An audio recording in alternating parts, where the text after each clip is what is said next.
Sindh public service commission में assistant conservator की भर्तियों के हवाले से मामला फिर अदालत में पहुंच गया है। इस हवाले से दरखास्त गुजारों का क्या कहना है और पिटिशनर के वकील से आज ये बात करते हैं। एडवोकेट गुलाम सरवर बुलिक साहब हमारे साथ मौजूद हैं।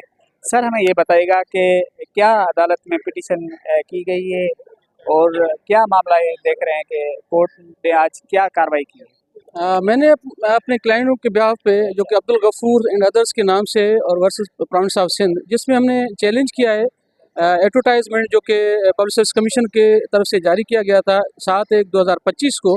उसमें जो है असिस्टेंट कंजर्वेटर की जो पोस्टें हैं फॉरेस्ट डिपार्टमेंट में, उनको हमने चैलेंज किया है और उस एडवर्टाइजमेंट के साथ हमने रूल्स भी चैलेंज किए जो कि रूल्स कमेटी ने फ्रेम किए थे, जो कि सिर्फ़ और सिर्फ 4 से 5 जो बंदे जो अपने मंजूर नज़र बंदे थे उनको फ़ायदा पहुंचाने के लिए।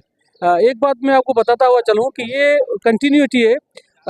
2020 में एक एडवर्टाइजमेंट जारी हुई थी, 7 इनिशियली 2 पोस्टों के लिए। फिर जब रिटर्न टेस्ट हुआ, उसके बाद जब इंटरव्यू कंडक्ट हो रहे थे तो उन्होंने वो पोस्टें इंक्रीज़ करके 5 से 7 कर दिए थे। तो फिर हमने वो चैलेंज किए, तो एक पिटीशन के थ्रू और पिटीशन हमारा अलाउ हुआ और ऑनरेबल हाई कोर्ट ने उस तमाम प्रोसेस को जो है वो इलीगल करार दिया। तो उस जजमेंट के अगेंस्ट सिंध गवर्नमेंट और प्राइवेट जो रिस्पॉन्डर्स थे वो फिर सुप्रीम कोर्ट गए और सुप्रीम कोर्ट ने भी उस हाई कोर्ट की जजमेंट को ही अपील किया। तो बजाय जो उस 2020 के एडवर्टाइजमेंट को जो है वो जारी करते, उन्होंने एक फ्रेश एडवर्टाइजमेंट जारी किया और उस फ्रेश एडवर्टाइजमेंट में जो प्रीवियस पिटिशनर थे जिनके हक में हाई कोर्ट और सुप्रीम कोर्ट ने फैसला दिया था, उनको डिस्क्वालीफाई करते हुए उन्होंने उन 4 बंदों को जो कि प्राइवेट रिस्पॉन्डेंट थे, वो फॉरेस्ट डिपार्टमेंट के चीफ कंजर्वेटर का कोई भतीजा था और पब्लिक सर्विस कमीशन के कुछ ऑफिसर्स थे, उनके कोई भतीजे भांजे थे। तो उनको फिर दोबारा फ़ायदा देने के लिए उन्होंने उन बंदों को डिस्क्वालीफाई किया और नया एक एडवर्टाइजमेंट जारी किया और नए रूल्स जो है वो फ्रेम करके उन्होंने उसको जो है उन बंदों को जो है डिस्क्वालीफाई किया। तो आज हमने उसको चैलेंज किया और अल्हम्दुलिल्लाह उसमें ऑनरेबल हाई कोर्ट ने नोटिस जारी किए और उसमें गुस्से का इज़हार भी किया कि जो रूल्स चंद बंदों को फ़ायदा पहुंचाने के लिए सिंध गवर्नमेंट और पब्लिक सर्विस कमीशन ने किया है, तो इसके लिए नोटिस हुए हैं और अब जो अगला जो हेयरिंग है वो 22 मई को रखा गया है। तो ये मुख्तसर जो है वो पिटीशन के हवाले से जो क्रेज थे वो मैं आपके सामने बता रहा हूँ। सर, ये बताएगा कि हाई कोर्ट की कौन सी कोर्ट ने, कौन से जस्टिस थे, उन्होंने इस कार्रवाई जो चलाई है और ये बताएगा कि इस केस में आपने किस किस पार्टीज को नामजद किया है।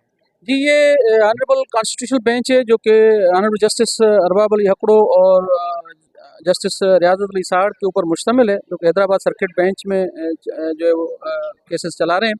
इसमें हमने सिंध गवर्नमेंट को through chief secretary forest, chairman public service commission, controller और दीगर प्राइवेट रिस्पॉन्ड्स हैं, उनको हमने जो इसमें पार्टीज बनाए हैं और जो पिटिशनर हैं वो ऑलरेडी बेचारे काम भी कर रहे हैं फॉरेस्ट डिपार्टमेंट में और 15-15, 20-20 सालों से वो उसी पोस्ट के ऊपर है, यानी कि रेंज फॉरेस्ट ऑफिसर हैं।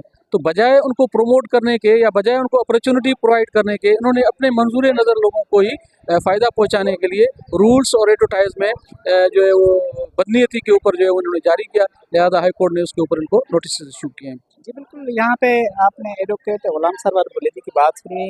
उनका कहना था कि सिंध पब्लिक सर्विस कमीशन ने असिस्टेंट कंजर्वेटर जो फॉरेस्ट है उनकी अनाउंसमेंट की थी, उसके रूल्स और एडवर्टाइजमेंट को चैलेंज किया है, जिसके हवाले से आज जो है समाअत हुई थी। समाअत में जो है 22 तारीख को जो है नोटिस जारी करके chairman Sindh public service commission और जो जितनी पार्टियां उनको नोटिस जारी करके जवाब तलब किया गया है। जी।